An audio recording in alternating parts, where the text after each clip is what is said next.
Good morning. The scripture reading this morning will be taken from Titus chapter 2, verses 3 through 5, and I'll be reading from the New International Standard Version. Titus chapter 2, verse 3 through 5. It says, "Likewise, teach the older women to be reverent in the way they live, not to be slanderers or addicted to too much wine, but to teach what is good. Then they can train the younger women to love their husbands and children, to be self-controlled and pure, to be busy at home, to be kind and to be subject to their husbands, so that no one will malign the word of God."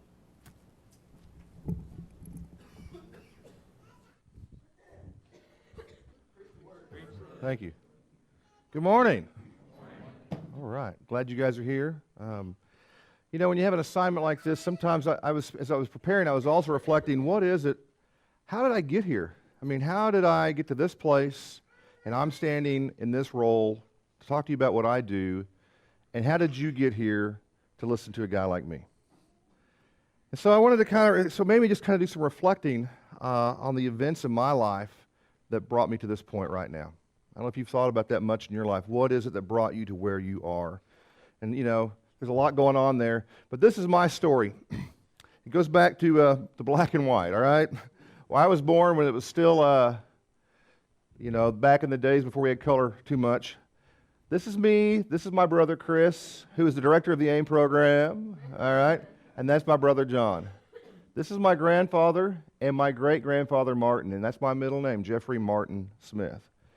They lived on a farm in Parsons, Kansas, and we would go there, and we had there's three of us. You can see we're kind of step, 1, 2, 3. We're just all 1 year apart. These were the wonder years, and when we would go to my great-grandparents' house, there was 2 things we loved to do. We loved to be on Grandpa's tractor, help him milk the cows, but when we went inside, great-grandma loved to clear out the dining room and living room and transform it into an auditorium. And she took the dining room chairs and just kind of made like rows, like they were pews, and she cleared off the planter stand, and it became a pulpit. And we played church. We played church, and we all took turns, all 3 of us. Someone would lead the singing, someone would do the lessons, someone would do the prayers. We just needed one more brother to do the announcements. And then we would have had a real church service. But, and when she would take us to her church, these 3 boys in tow, she would say, "These are my little preacher boys. They're going to be preachers someday." And that happened. We are. Someone planted a dream deep inside of us, an idea that came to fruition. And so, my dad went through this school a long time ago, and I'm second generation. He went through and graduated in '68. I graduated from this school in 1986. But along the way, some things happened. I was always a part of this Sunset Church off and on. This is Sunset sent us to be. This was taken in front of our house in Botswana, Africa. And we were teenage boys. They said you never take teenage boys into the mission field, but we proved them wrong. And now my brother's director of AIM, and my brother John went through AIM. And so, of course, through the years, life gets a little crazy as we grew older. And but God has taken us on an amazing journey that's brought me to this place at this time. This picture was taken of my family on Monday. We came to chapel together. John got to be in town, and I wanted to take this in front of. You recognize the background, right? That's where I come to church. That's the door I come through every time I come here. And God has brought us to an amazing place. But I got to thinking, how did I get here? How did I get to Lubbock, Texas, and to Sunset Church of Christ, and to Sunset School of Preaching? And it was because of this guy. Klein Payton had a dream. And if it wasn't for Klein Payton, I wouldn't be here. My dad wouldn't have got here. And if it wasn't for, he had this vision to train people to be preachers, missionaries. And if it wasn't for the elders embracing that dream, none of us would be here. And if it wasn't for teachers like Ed and Gerald and all these men who are here, and some of them are still here, taught me. Ed, I put his picture up here because he's taught all of us men up there. He's taught every generation of my family, every person in my family. He's taught all the men in my family. That's pretty amazing. I thank you, brother. Thank you for what you've done and what you do for all of us. And you're like the Energizer Bunny. You just keep on going, man. I don't, you know. And I love that, you know, and you're here. But it was because Klein had a dream, and all of us came to be part of that in different ways to make this happen. And I set out there just like you did those many years ago. I wouldn't have met this guy. I wouldn't have met Truett. Truett came here to this school, and he and my dad were friends, and later I had the chance to go and minister with him. And my first youth ministry job when I left this school was with Truett out in Arizona. You know, this school and this one man's dream brought us all here. And he is long gone, but he's left a legacy. Amen? And so I'm part of that, and that's why I stand before you today, because in 1995, I was invited to come back. It was always my dream to get to be the youth minister here at Sunset. I got to be a kid in the youth group. In fact, if it wasn't for Klein Payton, I wouldn't have met my wife. Seriously. I came here because of my parents came here because of the school. Her parents came here because of the school, and we met in the youth group. I would not have met my wife, Stacy, my wonderful bride of 32 years now. So it's interesting how people and the generations and the family tree and the church's family tree and how it all comes together. And God does something in all that. Now, so I came here in 1995 to be the youth minister. For me, getting to be here at Sunset is like getting to play for the Dallas Cowboys, back when they were winning championship rings, all right? But that's my favorite team. I'm a faithful fan through the good and bad. But I think what's important to remember is it was so cool for me to be invited back, and I did the youth ministry here for over 6 years. I did 7 summers, which that's a long, in youth ministry, those are like dog years, all right? They add up fast. And that's why I have a lot of this. But then I was able to transition over and work with our university students. And I'd never, as a youth minister, never really thought much about campus ministry until I was getting, later in my years as a youth minister. And I was so busy, we had new kids coming in, the seniors left, and I didn't even really think about making sure they went off somewhere and getting plugged in. I just assumed it would happen. And shame on me. Because think about it, during your college years, those are some of the most difficult times in your life. Some of the greatest times, but I mean, think about it. You're set free into a world with no boundaries, especially if you go off to a state school. And you don't have mommy and dad there to make sure you're going to church anymore. And there's all these different ideas floating out there, secular viewpoints, all sorts of sin and temptation. And where is the church for those kids? Because you know what? They're still kids. We thought of them as adults, right? But we're learning nowadays there's a unique phenomenon. It's not a phenomenon, really. It's just a seed change in our culture. And that is you're not an adult anymore at 18. Not really. Not if you look at a lot of the standard criteria for being an adult, being done with school, have a full-time job, married, starting a family, all these kind of things. It's taking later in life. They're saying adolescence is now somewhere from 11 to age 27 or 28.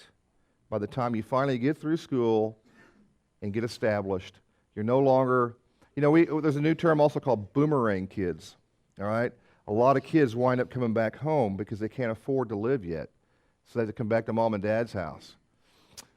We laugh and we make fun of it, but, from John Belushi to Tommy Boy and even the failure to launch of these kids, all right? So where is the church in that? Just think about the implications of this. Here's just one thing to think about.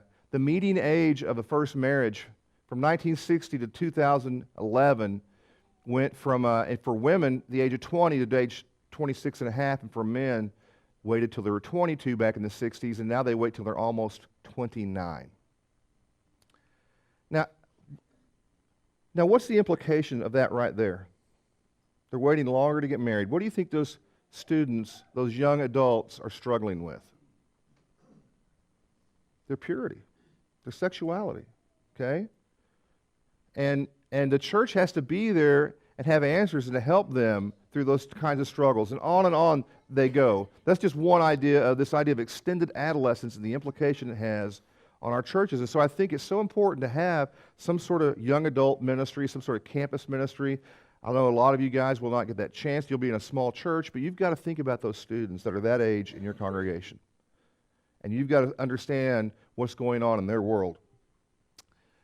There's a lot of, I don't know if you know about the dropout rate in the church. Kids that actually go through our congregations. We're part of youth groups. Parents brought them. And I know you can't really read this. It's probably too small. But the blue line represents those that are still faithful. And the red line represents those who've dropped out of the church. By the way, you know what the dropout rate is? 70%. 70% of students fall away within the first year of going off and leaving home. Does that bother you? It bothers me tremendously. Those are fairly recent statistics in spite of all the efforts we've done as youth ministers. And so, again, I don't think I did a good job connecting kids. I think we just jettison them when they graduate off into the vast, crazy space of the world, and Satan's just out there licking his chops. You can have them at church. You can have them in youth group. I'll get them when they come to college. And that's faulty logic. This kind of explains some of the reasons and the things that affected maybe why they dropped out and their attitudes when they did a survey. We won't take time for that. But now it's spawning all sorts of research and books that are being written. This is one of the most recent one, written by David Kinnaman. He works for the Barna Group. You guys have heard of George Barna, right? And some of the stats they do on church growth or church demographics and things like that. And he wrote a book called You Lost Me. Again, and he was researching, they spent about $200,000 doing research to find out why. And they came up with 6 reasons. And they said no one of these is the top. It's just a combination or part of these different reasons why young people seem to disengage from the church. He said the church is perceived as overprotective. We don't trust them. And we just and they resent that, and they want to be, they want to just get out. They see the church as shallow sometimes.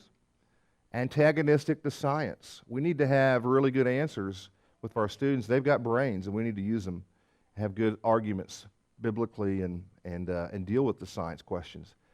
They feel like the church is out of touch with sexuality. It's unnecessarily exclusive, and it's unfriendly to those who doubt. Do we allow people to ask questions in our church and to deal with their doubts? Starting next week, a good friend of mine, Jonathan Towle, is going to have one of those app classes Bill talked about on Wednesday nights, and it's called Compass. And that class is going to deal with doubt, how doubt is a part of our faith. In fact, I believe you can't have faith without some doubt. That's the whole point of faith. There's a reason you have struggled with believing. There's something you can't see that you've got to come to faith and believe in spite of what you see. And so doubt's going to always be part of that equation. Maybe on a sliding scale, and we try to reduce and eliminate doubt and shrink it and grow greater faith. But there's always going to be doubt. Have you ever kind of gone back and forth with some doubts? This is a church, a place these kids can talk about that. Or the minute they start saying, well, I'm having some questions, and I'm not sure, and we're like, and we just cut them off. And see, these are some reasons students leave. Another book written by Tom Rainier and his son Sam, and they're also researchers, do some great work. They're talking about how we can reclaim some of these dropouts. And here's some suggestions they have. And again, we don't have time to go into it, but one of the things they say is we can do it by moving from complexity to simplicity. We need to get back to just doing what the church was meant to do and stop doing all these superfluous things.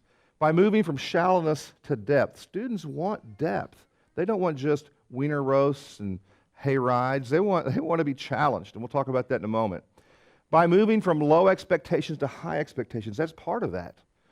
Through parents providing spiritual guidance to their children. I'm glad SIBI has a youth track. It's a youth and family track, and Gibby's a part of that. That was part of when I moved here in 1995, was to help start that. And I got to teach in that for a little while, and we realized pretty quickly we needed someone to lead that in a full-time way. But just to have a youth minister at your church alone does not solve the problem. The parents are the true youth ministers, and we've got to help equip them to know how, and we just as youth ministers and youth workers come alongside. Parents need to give. That's one of the reasons also kids leave too, is they see the hypocrisy in the home. Their parents who drag them to church, they see the shallowness of their faith and the hypocrisy in it.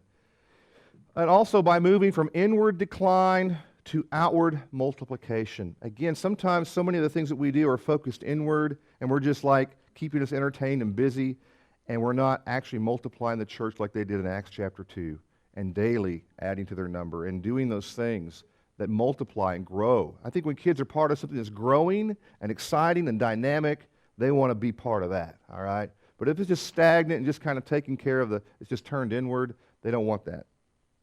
So, anyways, you can go back and read those books. So we created, in 2001, I started Cross Campus. And it's our college work. We're young adults, and we have some SIBI students here, and they're part of that as well. But I try to make it a student-led ministry. I feel like out of Ephesians 4, where it says he gave some to be apostles and prophets and teachers, evangelists, pastor teachers, to equip the saints for works of service. That's my job description. My job as a campus minister is to equip my students, and especially to seek out leaders and try to hone their gifts to be used in ministry. These pictures were taken just over a week ago. We had a retreat with my student leaders, and I have a SALT team, we call it, and there's about 11 students on that. And we plan things, and this was a retreat to kind of do some team building exercises. I don't have time to tell you all the stuff we do. I want to focus on one or two more things. But our mission and our vision is simple: making friends for life. That's what we're all about. We want to go about using relationships. God said early on, it's not good for man to be alone. And of course, he was talking about a husband and wife thing, but I think that concept is broader. We are social beings, and students want relationships, especially in the church. And so we need to go out there and really looking for friends. The problem is, at Texas Tech, they're looking for friends in all the wrong places. And the church needs to be the right place to be making friends for life. And I don't know if you noticed that infinity sign, but we're talking about eternal life, where Jesus says in John 15, greater love has no one than this, that he would lay down his life for his friends. And Jesus modeled that for us at the cross. And he made us his friends through his blood. And we now, as his friends, have good news to share with our friends. And so we want to do evangelism through relational friendship ministry and try to do things that are challenging, that serve the community, and that even non-Christians, people who are almost anti-Christian, would at least go, you know what, you guys are helping the homeless, I can come alongside you and be part of that. And we build bridges and relationships and friendships through that, and hopefully in that process we eventually get to break down some of their barriers and teach them about Jesus Christ. Now, remember one of the things the students said they wanted was to be challenged, to raise the expectations. This is one of the things we do. We started doing this a few years ago. We created a youth rally that our college group does. We call it Velocity. We're trying to build speed and direction in students' walk. And so we take some of our college students, and Ray Young and I will go and do a youth rally and bring our college students with us. And we break out, and it's an interactive rally, and then we break out into small groups. And I use my college students to lead some discussion groups after the lesson to help process what they're hearing, to apply it. Also, to do some skits, maybe to help that have a unique way of teaching and connecting through skits, doing song leading. There's just lots of different ways these students get to do it. And I never will forget after we did the second one in Childress, Texas, a couple years ago. It was actually Julio's daughter that came up to me and said, we were all done, we were packing up and getting ready to drive back. It was a Saturday, we had church the next day. And she goes, thanks for doing this. And I said, no. I said, thank you guys for being part of this. This makes me so proud of my college students that you guys would come and give up your Saturday and do this. She goes, no, thank you for giving us something meaningful to be a part of. And boy, that just hit me. You know, it wasn't just another activity, it was something meaningful. You know, and she felt like she was in ministry and serving and helping in a tangible way. And while we're at this thing, we one of the reasons we do Velocity is also just to bless youth groups from around the area, and this one was in El Paso last year. So we've taken this thing on the road. We're going to do probably 2 this fall, and we'll do a big one here at the end of the Sunset Workshop. But we also then get to promote another really challenging ministry called Disciple Trips. And so what I'd like to do right now is I want you to watch this video, and it takes you on a journey of our disciple trip I took my college kids on last spring break.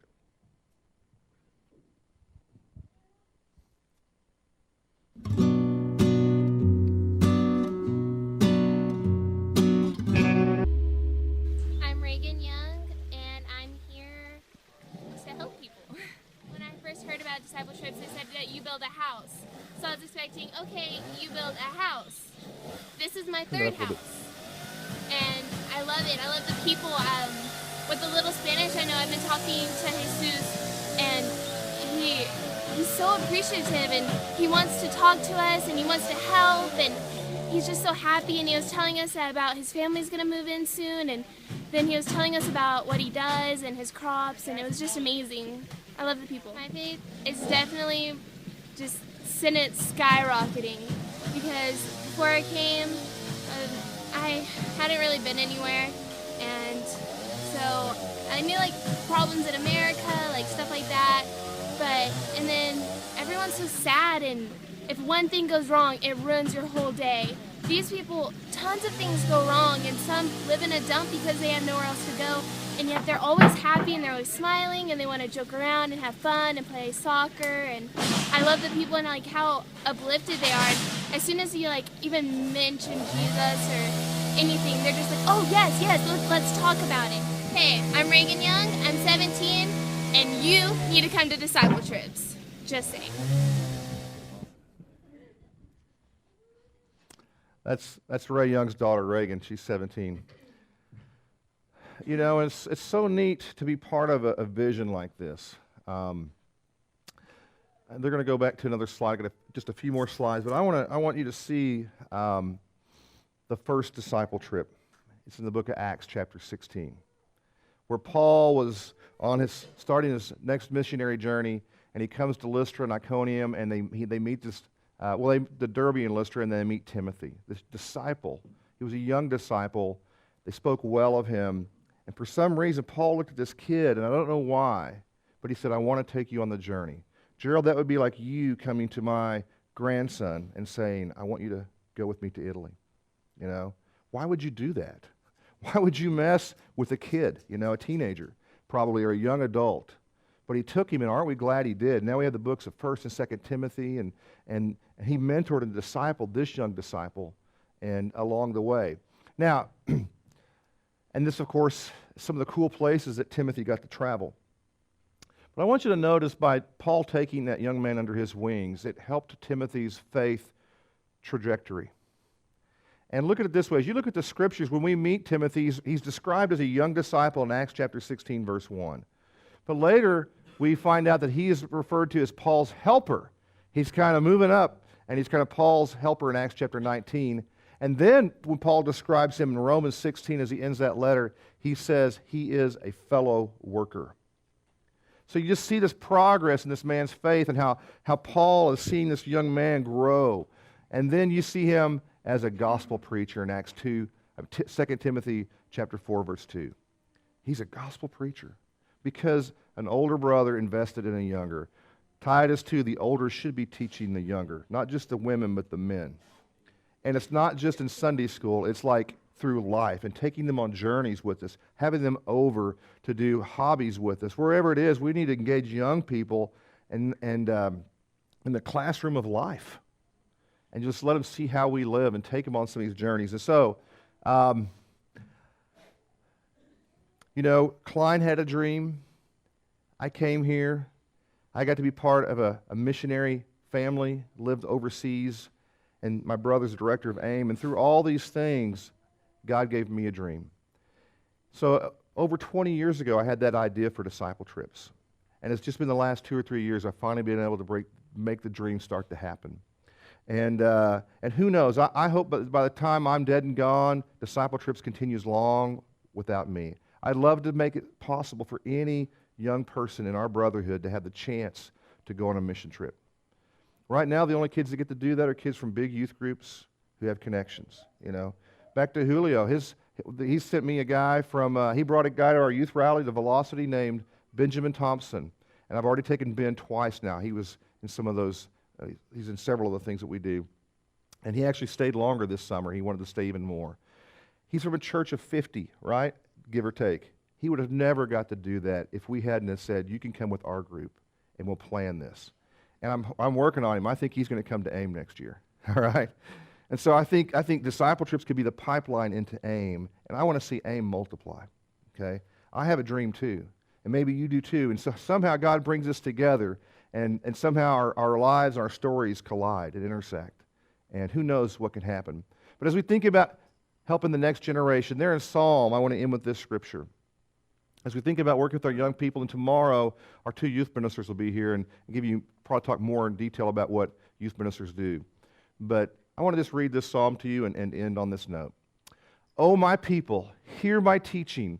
Listen to the words of my mouth. I will open my mouth in parables. I will utter hidden things, things from of old, what we have heard and known, what our fathers have told us. We will not hide them from their children. We will tell the next generation the praiseworthy deeds of the Lord, his power, and the wonders he has done. That is our job, brothers, to tell the next generation and to keep the dreams going. God bless you.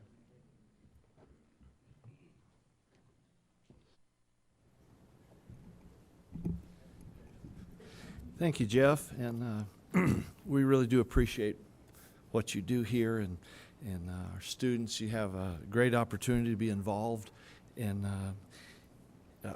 if you don't have other commitments, to be involved here at Sunset. And we've already heard of several opportunities